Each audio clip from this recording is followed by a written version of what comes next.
Hi, my name's Maria Kantak. I'm currently a student at Colorado State University in the Journalism and Media Communications program. Today we're going to be going over an evaluation of mental health care services as it relates to accessibility barriers and the current mental health care crisis. This specifically concerns you guys as students due to your financial situations. You may be working jobs that aren't offering you insurance options, and you're just a part of the demographic that is specifically in need for these types of services. You would get direct benefit from being able to access things like mental health care, so the future involvement of funding based off of how communities get involved is going to have an impact on you down the line. Here's a brief outline of topics that we'll be covering today in the presentation. I'll be starting with some background information just to give you a nice solid foundation on where the mental health care industry is right now and what that looks like. We'll go over the research results of the project, current status of mental health, how COVID's affected it, barriers to accessing these services and funding being the main points. We'll go over our conclusions and the recommendations moving forward to combat these issues.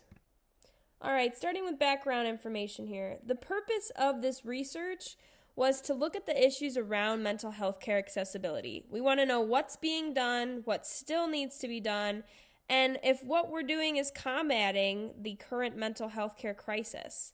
This involves quite a few different demographics. We're looking at government and state involvement, taxpayers, specifically communities. This affects nonprofits, mental health professionals, school districts, all over the board. First 2 points of the research results here are the current status of mental health and the effects that COVID-19 has had on mental health. We can see the status is not good. It's very overwhelmed and underserved. Mental health care is not accessible to all those in need, and it's extremely underfunded. The effects that COVID has had on mental health is insurmountable. It's created a mental health care crisis that has affected us nationwide to a magnitude that we've never seen nor had to deal with before.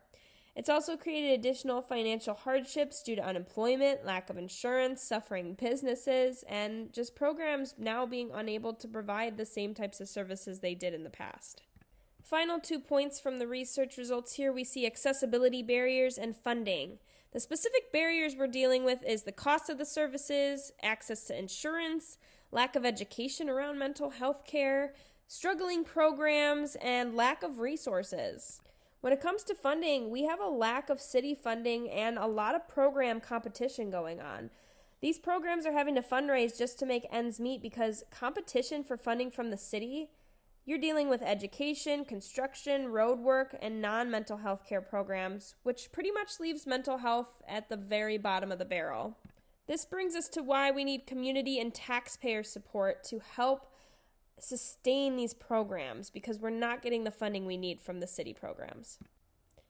To come to conclusion here and just wrap up everything we just talked about, we could see that the system is just outdated. We need proper funding to help combat what we're dealing with because these programs simply can't keep up with the conditions.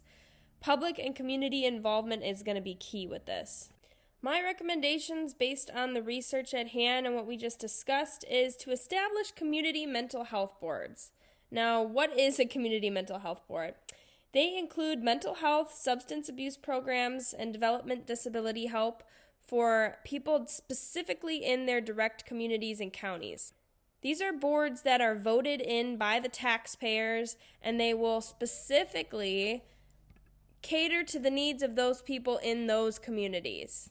On top of this, additional research is going to be necessary just to be able to determine the specifics for these new programs and potential public interest and what those specific needs are per community. Through doing this, we can create new programs while also improve existing programs. We're going to work on informing the public, hosting community meetings to make sure that we increase community support. And through all this, direct involvement on the city and county levels is what's going to be key to the success here on top of those community mental health boards. And to close our presentation today, here's just a nice list of the main points that we discussed. Now that you understand the importance of these programs and that we're in a mental health care crisis, use this information, educate your friends, and get involved in your communities. We have the ability to make mental health care accessible and a form of care for all those in need, and in turn, we'll be creating healthier and stronger communities.